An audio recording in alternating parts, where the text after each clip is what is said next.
I would like to call upon Dr. Syed Muzammil. Sir is a consultant cardiologist and I am proud to have him as our cardiologist at Caspian. Light ज़्यादा हो जा रही ताज भाई light बंद कर दो बोले पहले की बराबर नहीं light Sir will talk about the most सही नहीं आ रहा, शेड आ रहा है। हाँ shade of light the biggest complication of diabetes if left uncontrolled is heart disease in diabetes. And to address that we have Dr. Muzammil. Thank you.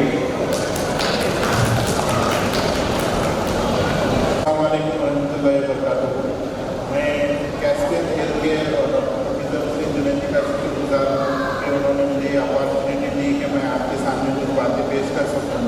और आप तमाम लोगों का शुक्रिया जो आप अपनी हेल्थ के लिए इतने कॉन्शियस हैं और यहाँ आकर हम लोगों को सुन रहे हैं और अपनी सेहत को इम्प्रूव करने के लिए कोशिश कर रहे हैं। जज़ाकल्लाह खैर। मेरे टॉपिक का नाम है cardiovascular health, impact of diabetes, hypertension, cholesterol and heart and brain. यानी कि डायबिटीज़ की वजह से, कोलेस्ट्रॉल की वजह से, हाइपरटेंशन की वजह से और बैड हैबिट्स की वजह से हमारे हार्ट और ब्रेन पे और बॉडी के दूसरे ऑर्गन्स के क्या असर होते हैं और हम डॉक्टर्स इन चीज़ों को कैसे ट्रीट करते हैं, इन चीज़ों को हम कैसे प्रिवेंट कर सकते हैं, इसके बारे में मैं कुछ बातें करूँगा। Heart disease and stroke are leading causes of death world wide.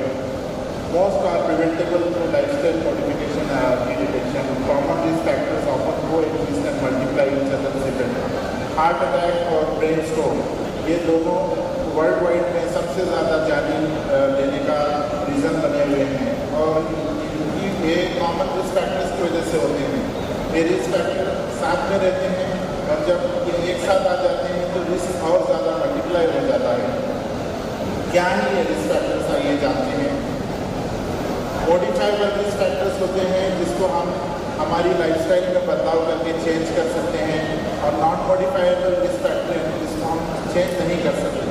आइए जानते हैं मॉडिफाइबल रिस्क फैक्टर जैसे कि डायबिटीज़ का होना, इसे हम प्रॉपर दवाइयाँ लेकर एक्सरसाइज करके कंट्रोल कर सकते हैं। हाइपरटेंशन यानी हाई ब्लड प्रेशर का होना ये भी एक हार्ट डिसीज़ और स्ट्रोक होने का एक रीज़न है जिसको भी हम दवाइयों की वजह से और लाइफस्टाइल चेंज करके कंट्रोल कर सकते हैं। ओबेसिटी, ज़्यादा मोटापा, इसकी वजह से भी हार्ट डिसीज़ और ब्रेन स्ट्रोक होने का रिस्क होता है। हाई कोलेस्ट्रॉल, डिसलिपिडीमिया जैसे कि ब्लड में चर्बी का ज़्यादा होना जो कि आमतौर से खाने की बदअहतदारी या फिर जेनेटिक या फैमिली प्रॉब्लम्स की वजह से भी हो सकता है, इसको भी हम कंट्रोल कर सकते हैं। बुरे आदतें जैसे कि स्मोकिंग करना, अल्कोहल का इस्तेमाल करना, सीडेंटरी लाइफस्टाइल, एक्सरसाइज का ना करना, इन चीज़ों की वजह से भी ब्रेन स्ट्रोक और हार्ट डिसीज़ हो जाता है।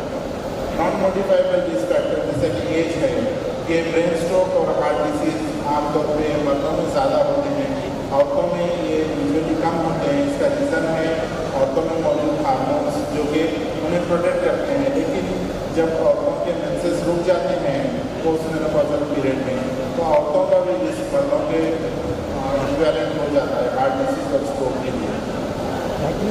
फैमिली हिस्ट्री यानी जैसे कि फैमिली में अगर डिसीज है जैसे कि हार्ट अटैक्स होते हैं या ब्रेन स्ट्रोक होते हैं तो उन लोगों को ज़्यादा एहतियात बरतना चाहिए क्योंकि वो भी फ्यूचर में हार्ट डिसीज और ब्रेन स्ट्रोक के मुतासिर हो सकते हैं।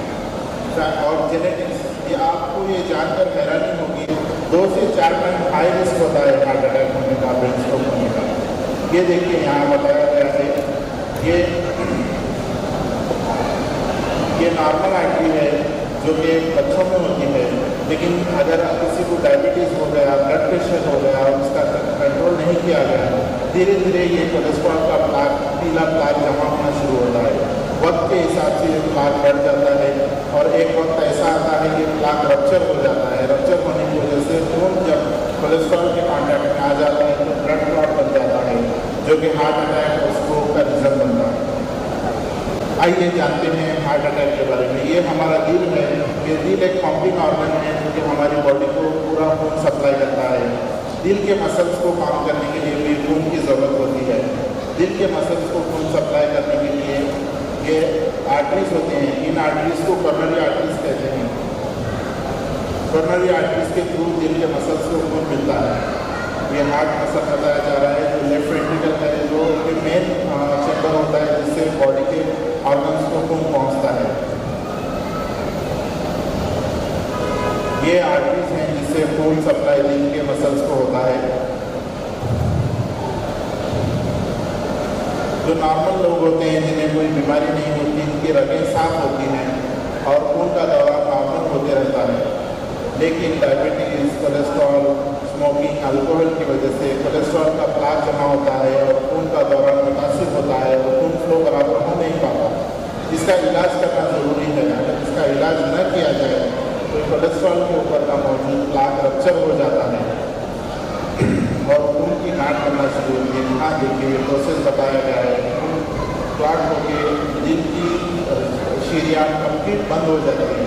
जब ऐसा हो जाता है जिसे हार्ट अटैक कहते हैं।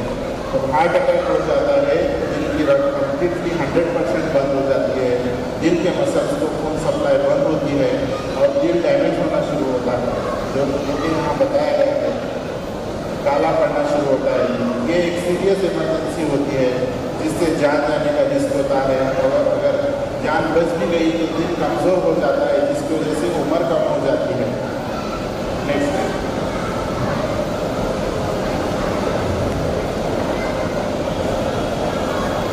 सेम जैसा हार्ट में होता है वैसा ब्रेन की रगों में भी होता है। ब्रेन को ब्लड सप्लाई कैरोटिड आर्टरी और वर्टिब्रल आर्टरी नाम की आर्टरी से होता है। जब इन आर्टरीज में भी ब्लड क्लॉट जम जाता है तो ब्रेन स्ट्रोक होता है और लकवा मार जाता है, जिसकी वजह से हाथ पैर की कमजोरी, बात करने में तकलीफ होना, ये सिम्टम्स नज़र आते हैं। Next slide. न सिर्फ ये बल्कि पैरों की रगों में भी कोलेस्ट्रॉल जमने की वजह से पैरों की उंगलियों में खून सप्लाई कम हो जाता है, जिसकी वजह से उंगलियां काली पड़ जाना, कभी कभी उंगलियों को एम्प्यूट कर देना यानी कट कर देना, या कभी कभी पैर को भी कट कर देने की प्रॉब्लम हो जाती है, जिसे डायबिटिक फुट कहा जाता है। न सिर्फ ये बल्कि रगों की जो आसाब होते हैं, छोटे छोटे नसें होते हैं जिन्हें नर्व्स कहते हैं, नर्व भी डायबिटीज़ के असर से अफेक्ट होती हैं और न्यूरोपैथी होती है, जिसकी वजह से ऐसे लोग जो लॉन्ग टर्म से डायबिटीज़ से मुतासिर हैं, पैरों में जलन का महसूस होना, पिंच एंड नीडल सेंसेशन का होना, इससे मुतासिर हो जाते हैं। डायबिटीज़ ये ऐसी बीमारी है जैसा कि मैं बता रहा हूँ, बॉडी के हर ऑर्गन्स को अफेक्ट करती है। इसी तरह ये किडनी को भी अफेक्ट करती है। किडनी को अफेक्ट करने की वजह से किडनी सुखड़ जाना शुरू होती है, जिसे डायबिटिक नेफ्रोपैथी सीकेडी कहते हैं। सीकेडी होने की वजह से यूरिन बराबर बन नहीं पाता। यूरिन ना बनने की वजह से पैरों पे सूजन आना, सांस का फूलना, थकन का महसूस होना, खून की कमी होना, ये प्रॉब्लम्स हो जाते हैं। और आँखों पर भी डायबिटीज़ का असर होता है। आँख के पीछे का पर्दा, जिसे आमतौर पर आम ज़बान में मेडिकल टर्म्स में रेटिना कहते हैं, ये डायबिटीज़ की वजह से असरमंद हो जाता है। ये देखिए रेटिना नॉर्मल और ये डायबिटीज़ की वजह से ख़राब हुआ वाला रेटिना। एक आम इंसान की विजन ऐसी होती है जिसका रेटिना डायबिटीज़ से अफेक्ट हुआ है, वो ऐसे धुंधलापन, काले धब्बे आँखों के सामने आ जाते हैं, उसे डायबिटिक रेटिनोपैथी कहते हैं। तो की मैसेज हमें यह है कि हमारी शुगर को कंट्रोल रखना ज़रूरी है। अगर हम शुगर को कंट्रोल रखेंगे तो हमारे आर्टरीज महफूज रहेंगे। आर्टरीज महफूज रहे तो ये प्रॉब्लम से हम बच सकते हैं। अब बात करते हैं ओबेसिटी की। एक्सेस बॉडी फैट की वजह से हार्ट पे स्ट्रेन आ जाता है। एक्सेस बॉडी फैट से इंसुलिन रेजिस्टेंस होता है, जो कि डायबिटीज़ की वजह बन जाता है और ब्लड प्रेशर बढ़ जाता है, कोलेस्ट्रॉल बढ़ जाता है। हमें चाहिए कि हम अपना वेट कम रखें। आदमियों में waist circumference less than 90 centimetre हो और औरतों में waist circumference less than 80 centimetre होना चाहिए। अब बात करते हैं हाइपरटेंशन की। हाइपरटेंशन लोग समझते हैं कि टेंशन ले लेना, इरिटेशन रहना, गुस्से में आ जाना, इसे हाइपरटेंशन कहते हैं। नहीं, हाइपरटेंशन ये नहीं है। हाइपरटेंशन कहते हैं हाई ब्लड प्रेशर को। खून की रगों में अगर ब्लड प्रेशर ज़्यादा है उसे हाइपरटेंशन कहा जाता है। ये एक साइलेंट किलर है। इसकी वजह से दिल, किडनी और आँखें मुतासिर होती हैं, ब्रेन मुतासिर हो जाता है। ये हार्ट डिसीज़ का, हार्ट अटैक का खतरा बढ़ा देता है, हार्ट फेलियर का खतरा बढ़ा देता है और स्ट्रोक का खतरा बढ़ा देता है। हमें चाहिए कि हमारा बीपी हमेशा हम लेस दैन 135/80 रखें, मोस्ट ऑफ द अडल्ट्स को। हाई कोलेस्ट्रॉल लेवल, इसमें LDL बैड कोलेस्ट्रॉल होता है। बैड कोलेस्ट्रॉल की वजह से आर्टरीज में कोलेस्ट्रॉल जम जाता है। ट्राइग्लिसराइड ये भी एक बैड कोलेस्ट्रॉल की किस्म है, इससे भी आर्टरीज खराब हो जाती हैं। जबकि HDL ये गुड कोलेस्ट्रॉल होता है, इसकी वजह से आर्टरीज साफ होती है। तो हम कोलेस्ट्रॉल को कैसे कंट्रोल करें? अपनी डाइट से, स्मोकिंग ना करने से, एक्सरसाइज करें और स्टैटिन्स नाम की दवाइयाँ दी जाती हैं। स्मोकिंग और बैड हैबिट्स, इसकी वजह से ये प्रॉब्लम्स होते हैं, हार्ट अटैक्स, ब्रेन स्ट्रोक वगैरह। इसमें स्मोकिंग है जो कि हमारी रगों को डैमेज कर देती है, अच्छे कोलेस्ट्रॉल को कम कर देती है हमारी बॉडी में। अल्कोहल के इस्तेमाल से BP बढ़ जाता है, ट्राइग्लिसराइड लेवल्स बढ़ जाते हैं। लैक ऑफ स्लीप और क्रोनिक स्ट्रेस की वजह से भी हार्ट डिसीज और ब्रेन स्ट्रोक का रिस्क बढ़ जाता है।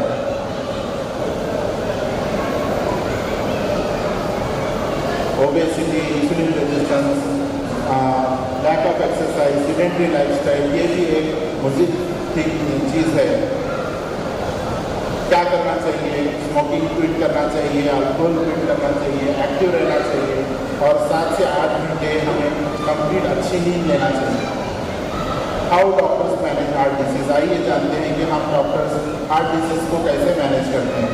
पहले तो हम पेशेंट्स के सिम्टम असेसमेंट करते हैं, जिसमें छाती में दर्द होना, सांस फूलना, पैरों पे सूजन आ जाना, लेटने पे दम चढ़ना, चलने पे चेस्ट पेन होना, हाथ गर्दन में दर्द होना, हाथ खींचने की तकलीफ होना। इनसे हम सस्पेक्ट करते हैं कि पेशेंट को हार्ट डिसीज़ होने की चांसेस हैं। फिर हम एक सिंपल टेस्ट करते हैं जिसे ECG कहा जाता है, जिसके थ्रू दिल की रगों में रुकावट है या नहीं पता चलती है। ये एक कुछ साइंस देती है, ECG में कुछ बदलाव आ जाते हैं जिससे दिल की रगों में रुकावटों का पता चलता है। फिर दूसरा टेस्ट होता है 2D ECO।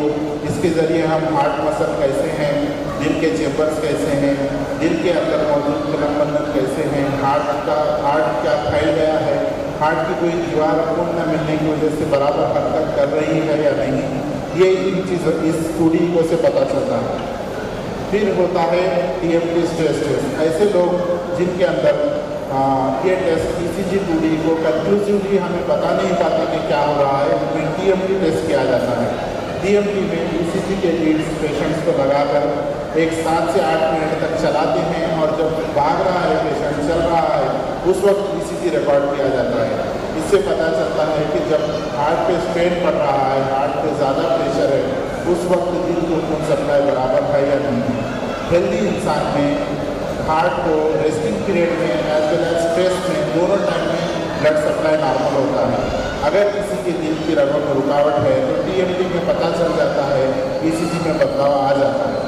जिनको ECG अबनॉर्मल होता है या 2D ECO में अबनॉर्मलिटी आती है या TMT पॉजिटिव हो जाता है और ऐसा लगता है कि इनकी हार्ट अटैक का रिस्क बढ़ गया है या ऑलरेडी हार्ट अटैक हो गया है, ऐसे पेशेंट्स में कोरोनरी एंजियोग्राफी की जाती है, जिसके थ्रू हम दिल के रगों को चेक करके देखते हैं। आइए जानते हैं कोरोनरी एंजियोग्राफी किसे कहते हैं। जैसा कि मैंने पहले बताया था कि हमारा दिल में धड़कन करने से खून सप्लाई पूरी बॉडी को होता है। अगर दिल की रगों में रुकावट है तो इसे एंजियोग्राफी प्रोसीजर से डिटेक्ट किया जाता है। ये पीले कलर के हमारे कोरोनरी आर्टरीज में जिससे ब्लड सप्लाई होता है। ये ब्लॉकेज है जिसको डिटेक्ट करना जरूरी है हार्ट अटैक होने से पहले। इसको डिटेक्ट करने के लिए एंजियोग्राम किया जाता है। एंजियोग्राम में पेशेंट को कैमरा यानी एक्सरे के रूम में ले जाया जाता है, जहाँ राइट साइड हैंड की ब्लड एक सुन करने का लंबी इंजेक्शन दिया जाता है और जिस तरह ग्लूकोज लगाते हैं उस तरह एक कैमरा लगाया जाता है। इसके थ्रू एक रबर की सॉफ्ट ट्यूब हाथ की रग से दिल की रग की तरफ पहुँचाई जाती है।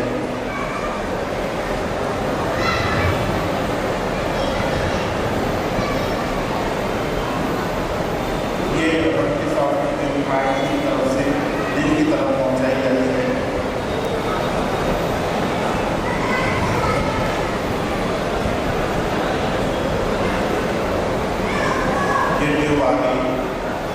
फिर एक्सरे किया जाता है। एक्सरे के अंदर हमें दिल के रगों की कैफियत पता चलती है।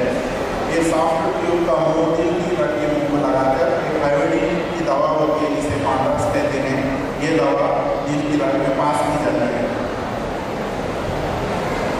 जब ये दवा छोड़ी जाती है तो जहाँ ब्लॉकेज है वहाँ दवा फ्लो नहीं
तमाम चीज़ों से बचने के लिए हम क्या करें?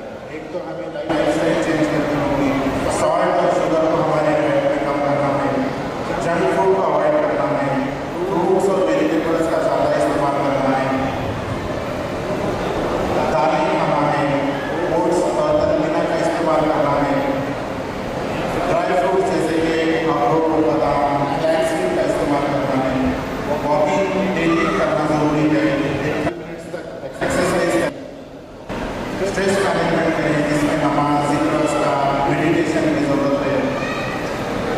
अब बहुत सारे लोग ऐसे होते हैं जिनमें हाई कोलेस्ट्रॉल होता है, वो ये समझते हैं कि हम हमारे कोलेस्ट्रॉल को सिर्फ लाइफस्टाइल से चेंज कर सकते हैं, लाइफस्टाइल से बदल सकते हैं। वैसा नहीं है। हम डॉक्टर से फार्मूला इस्तेमाल करते हैं जिसे कहते हैं ASCVD रिस्क कैलकुलेटर। इसके थ्रू हमें पता चलता है कि कौन से पेशेंट को हाई कोलेस्ट्रॉल के लिए मेडिसिन देना जरूरी है। इस फार्मूले से किसी इंसान को 10 ईयर्स में हार्ट अटैक और ब्रेन स्ट्रोक का रिस्क ना पता चलता है।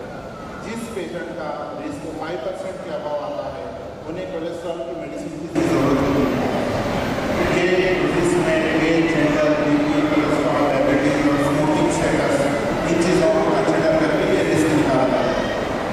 अगर हाई रिस्क है तो दवाइयाँ दी जाती हैं जो कि बैड कोलेस्ट्रॉल को कम करती हैं और कोलेस्ट्रॉल लेवल्स को नॉर्मलाइज करती हैं। इन दवाइयों के जरिए हार्ट अटैक और ब्रेन स्ट्रोक का रिस्क 30 to 40% कम हो जाता है। Prevention is better than cure. हमें अपनी स्क्रीनिंग करना चाहिए आफ्टर 30 ईयर्स। अगर हमारी फैमिली में हार्ट डिसीज है उससे भी पहले हमें अपने आप को स्क्रीन कर लेना चाहिए, जिसमें हमें हमारा ब्लड प्रेशर, शुगर और लिपिड्स चेक करना जरूरी है। हेल्दी हैबिट्स रखना चाहिए, रेगुलरली हमारे फिजिशियन से फॉलो करना जरूरी है। Your lifestyle is your best medicine. दवाइयों से ज़्यादा हमारी लाइफस्टाइल क्या है उससे हमारी सेहत में ज़्यादा फर्क पड़ता है। इसलिए बीमारियाँ होने से पहले अच्छी लाइफस्टाइल को फॉलो करना बहुत इम्पोर्टेंट और बहुत ज़रूरी है। सबने मेरे प्रेजेंटेशन में diabetes, obesity, hypertension, high cholesterol ये सब एक साथ ऑन करते हैं और हमारे आर्टरीज को डैमेज करते हैं, जिसकी वजह से हार्ट अटैक और स्ट्रोक का रिस्क बढ़ जाता है। इसका प्रिवेंशन हम लाइफस्टाइल और अगर ज़रूरत हो तो मेडिकेशन कम कर सकते हैं। नो योर नंबर्स, हमें हमारे नंबर जानना चाहिए, यानी कि हमारा बीपी कितना है, हमारा कोलेस्ट्रॉल लेवल कितना है, हमारा शुगर लेवल कितना है, हमारा वेस्ट सर्कमफ्रेंस क्या है, और उसके थ्रू हमें इन नंबर्स को कंट्रोल में रखना जरूरी है। इसकी वजह से हमारी रिस्क कंट्रोल में आ जाएगी और हमारा हार्ट प्रोटेक्ट होगा। अस्सलाम वालेकुम रहमतुल्लाहि व बरकातहू। अगर कोई क्वेश्चन है तो पूछ सकते हैं। सब बहुत बहुत शुक्रिया। It was a very comprehensive explanation of diabetes, hypertension, then heart disease due to diabetes and brain disease due to diabetes. So